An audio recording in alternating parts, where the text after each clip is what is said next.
Okay जी, this is about the revision of the section number 5। Quick revision हम इसमें लेंगे और जल्दी जल्दी देखेंगे कि कौन कौन से टॉपिक्स इसमें शामिल हैं और वो उनमें क्या चीज़ें हैं जो बच्चों को परेशान कर सकती हैं। पहला जो चैप्टर है that is business finance.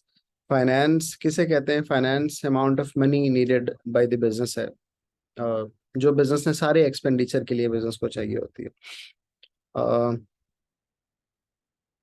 Business ने कोई रेवेन्यू एक्सपेंडिचर करने हैं, बिजनेस ने कोई कैपिटल एक्सपेंडिचर करने हैं, whatever expenditure business needs to do, उसके लिए जो पैसे चाहिए होते हैं बिजनेस को, वो क्या कहलाते हैं? फाइनेंस कहलाते हैं।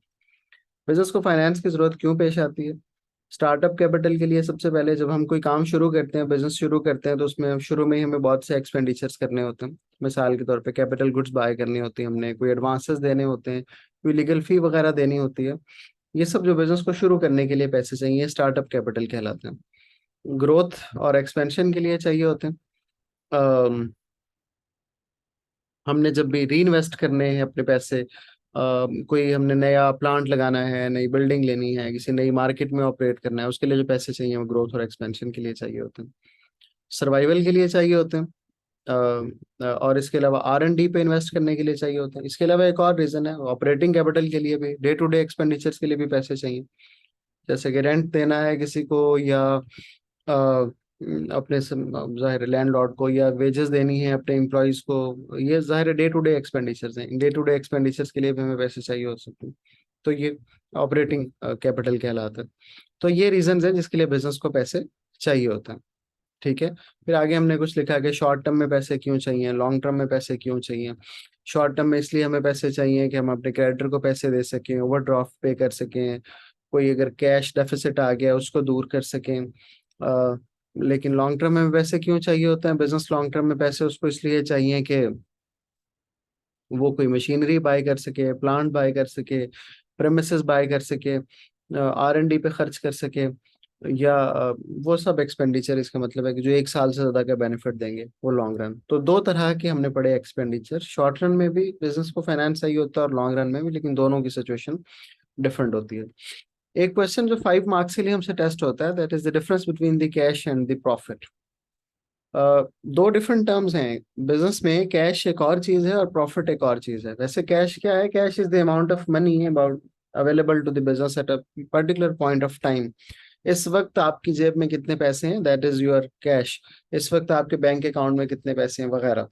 तो लेकिन profit is entirely different thing ना। प्रॉफिट क्या होता है? Profit is the money generated from the products that you are selling minus the cost that is incurred on them। तो हम क्या करते हैं? Total revenue minus total cost करते हैं तो प्रॉफिट निकलता है। I repeat, total revenue minus total cost करते हैं तो प्रॉफिट फाइंड आउट होता है। जबकि कैश जो है ना, वो तो अमाउंट ऑफ मनी अवेलेबल है और वो किसी भी सोर्स से बिजनेस के पास आ सकता है। मसलन आपने लोन लिया, वो भी कैश में ही काउंट होगा जो आपके पास पैसे आएंगे, लेकिन उसका प्रॉफिट से कोई रिलेशनशिप नहीं है। आपने बिजनेस में इन्वेस्टमेंट करा ली अपने किसी शेयर होल्डर से फर्दर, या अपने किसी फ्रेंड से पैसे ले लिए मिसाल के तौर पे इन्वेस्टमेंट करने के लिए, that will be the investment coming into the business will be considered the part of the cash, लेकिन उसका प्रॉफिट से कोई लेना देना नहीं है। That is not related with the profit at all. इसी तरह हम चीजें क्रेडिट पे बेचते हैं, वो प्रॉफिट में तो काउंट हो जाती हैं जो चीजें हमने बेची होती हैं, उनके बदले में जो प्रॉफिट आया होता है, but that is not cash. जब उनके पैसे मिलेंगे, फॉर एग्जांपल हमने 2021 में कुछ चीजें बेची तो उनका प्रॉफिट 2021 में हम लिख देंगे। लेकिन अगर उनके पैसे 2025 में मिलेंगे, हमने वो उधार पे बेची थी, क्रेडिट पे बेची थी, the amount of money that will receive in the 2025 will be return in cash then. सही है। तो profit and cash are two different terms और इस पर में 5 मार्क्स का क्वेश्चन जनरली आ जाता है। एक और 5 मार्क्स का क्वेश्चन हमसे टेस्ट होता है कि बिजनेस लैक ऑफ फाइनेंस से क्यों फेल हो जाते हैं। लैक ऑफ फाइनेंस कैसे बिजनेस को फेलियर की तरफ ले जाता है।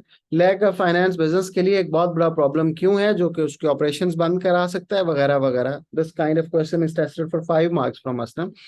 तो हम कहते हैं कि समटाइम्स बिजनेस बहुत ओवर ट्रेडिंग कर रहा होता है। Over trading is a term that is related with doing too much expenditures, अपनी जितनी आपकी अवेलेबिलिटी ऑफ फाइनेंस उससे ज्यादा खर्च करने की कोशिश करना, उससे ज्यादा एक्सपेंड करने की कोशिश करना। तो उसमें क्या होता है? कैश की शॉर्टेज हो जाती है किसी बिजनेस के पास, फाइनेंस की शॉर्टेज हो जाती है। आपको फाइनेंस चाहिए कि आपने अपने मंथली एक्सपेंडिचर पूरे करने, लेकिन आपने एक नई शॉप खोल ली जाके, this will be called over trading. या आपने सारा कैश खर्च कर दिया बहुत ज्यादा इन्वेंट्री बाय करने पे, that was not needed at that time, ये भी ओवर ट्रेडिंग। तो ओवर ट्रेडिंग से क्या होगा कि फिर आपका business won't be able to perform in that to to उस तरह से जिस तरह से आप को चाहिए होगा, और ultimately it might lead towards the closure. और फिर अगर बिजनेस के पास at the time required finance नहीं होगा जो उसको चाहिए होगा, तो उसका रिजल्ट ये निकलेगा कि वो ऑपरेट नहीं कर सकेगा अच्छे तरीके से। याद रखो बच्चों के जो इन्वेस्टर होता है ना, उसके अंदर बहुत पेशेंस होता है, ही कैन वेट। अगर आप एक साल उसको डिविडेंड की फॉर्म में प्रॉफिट नहीं देंगे, ही कैन वेट, उसको पता है बिजनेस को कभी प्रॉफिट या लॉस हो सकता है। अगर आप उसको 2 साल नहीं देंगे, ही कैन वेट।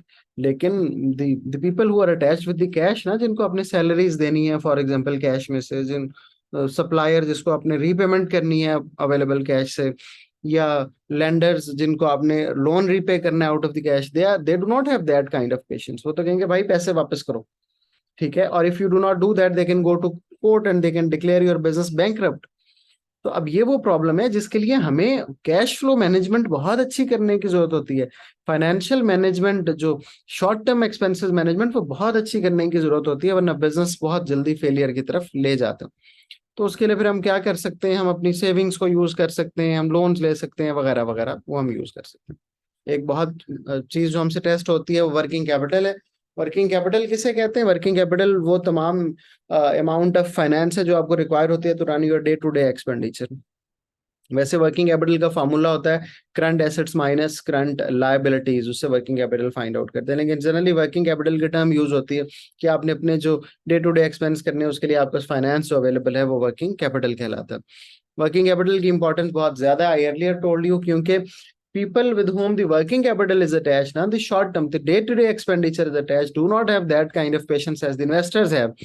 इसलिए वर्किंग कैपिटल बहुत अच्छा मैनेज करना जरूरी है, ताकि आप अपने सप्लायर को टाइम पे पैसे दें, ताकि लेबर को हर महीने वेजेस दें, ताकि लैंडलॉर्ड को हर महीने रेंट दें, ताकि यूटिलिटी बिल्स आप टाइम पे पे करें। If you do not manage the working capital properly ना, तो it might lead business towards the early failure, because वो तो फॉरेन बैंक में जाएंगे और कहेंगे बिजनेस हमारे पैसे नहीं दे रहा, तो इसको बैंकरप्ट डिक्लेयर कर दें, और court will declare the business bankrupt, उसके एसेट बेचेगी और सारा बिजनेस बंद। तो इसलिए working capital management is very very important. अब ये वर्किंग कैपिटल मैनेजमेंट में दो चीजें हैं जो बहुत अच्छी हम मैनेज कर सकते हैं। One is called the trade receivable. Trade receivable वो लोग हैं, वो बिजनेसेस हैं जिन्होंने हमारे पैसे देने हैं, because we sold them on credit. हम फर्नीचर का बिजनेस करते थे और हमने कहा जी ये फर्नीचर ले जाएं और 6 महीने बाद पेमेंट कीजिएगा। तो वो जिस बिजनेस ने हमसे फर्नीचर बाय कर लिया, that will be the trade receivable for us. अब हम जो ट्रेड रिसीवेबल है वो उसको हम कैसे मैनेज कर सकते हैं? हम उनको रिमाइंडर्स दे सकते हैं पैसे दें भाई टाइम के ऊपर। हम उनको उनके लिए सॉफ्टवेयर अपने डेवलप कर सकते हैं, जिससे ऑटो जनरेटेड ईमेल्स हों, उनको जाएं फॉर एग्जांपल, और वो उनको रिमाइंडर्स दें कि 29 अप्रैल यू हैव टू पे दिस अमाउंट ऑफ मनी। तो इससे क्या क्या होगा कि उनकी मैनेजमेंट थोड़ी इंप्रूव हो जाएगी। समटाइम्स अगर उनकी अमाउंट बहुत बढ़ गई तो हम उनको रिक्वेस्ट कर सकते हैं, भाई the next order will not be delivered to you until you pay some specific sum of amount from the previous balance. अगर उन्होंने हमारे 5 मिलियन देने हैं तो हम कहेंगे भाई अगला बैलेंस तब आएगा जब वो 3 मिलियन आप वापस कर देंगे। तो इस तरह हम ट्रेड रिसीवेबल्स को मैनेज कर सकते हैं। ट्रेड पेबल्स कौन से लोग होते हैं? ट्रेड पेबल्स वो लोग होते हैं जो जिन्होंने हमें क्रेडिट पे स्टॉक दिया होता है और हमने उन्हें पैसे देने होते हैं। इसी तरह ये हमारे सप्लायर्स होते हैं। हमें ट्रेड पेबल्स को भी इफेक्टिवली मैनेज करना चाहिए, क्योंकि अगर हम ट्रेड पेबल्स को टाइमली पेमेंट नहीं करेंगे तो वो आइंदा से हमें स्टॉक नहीं देंगे। और अगर हम उन्हें टाइमली पेमेंट नहीं करेंगे और आइंदा उनको पता चलेगा, तो दे कैन ओवर चार्ज अस के यार ये तो बहुत लेट पेमेंट करते हैं फॉर एग्जांपल। हमारी रेपुटेशन के मसले भी क्रिएट हो सकते हैं। तो इसलिए ट्रेड पेबल्स को, और उसके लिए हम अपने लिए सॉफ्टवेयर डेवलप कर सकते हैं, अपने रिमाइंडर्स लगा सकते हैं वगैरह वगैरह कि हमने उन्हें टाइमली पेमेंट करनी है। तो ये जो है ट्रेड पेबल्स और रिसीवेबल्स की मैनेजमेंट है जो कि हमें करनी पड़ती है, और जो कि बहुत जरूरी है। That improves the business efficiency overall. एक और सवाल हमें आता है sometimes for 8 marks, sometimes for 5 marks. What is the difference between the capital expenditure and the revenue expenditure? We earlier discussed two, लेकिन capital expenditure long run expenditure होते हैं। Capital expenditure हुए हैं जो हम प्लांट एंड मशीनरी पे expense करते हैं, जो हम बिल्डिंग्स पे करते हैं। Let's take the example of a hospital. एक हॉस्पिटल में कैपिटल एक्सपेंडिचर होंगे, हॉस्पिटल की building, x-ray machines, MRI machines वगैरह वगैरह।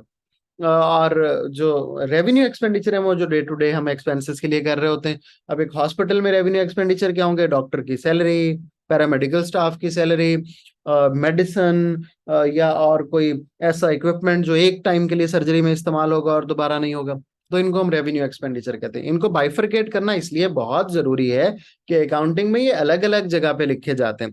Capital expenditure are part of the statement of the financial position, इनको एसेट्स के तौर पे लिखा जाता है बिजनेस में, जबकि revenue expenditure are directly recorded in the profit and loss account in the income statement as an expense. Capital expenditure का भी एक्सपेंस के तौर पे रिकॉर्डिंग होती है, लेकिन वो कुछ ऐसे होती है कि हम आइडेंटिफाई कर लेते हैं कि हमारा जो बिजनेस है उसने ये जो प्लांट बाय किया है ये कितने ईयर्स तक यूज होगा।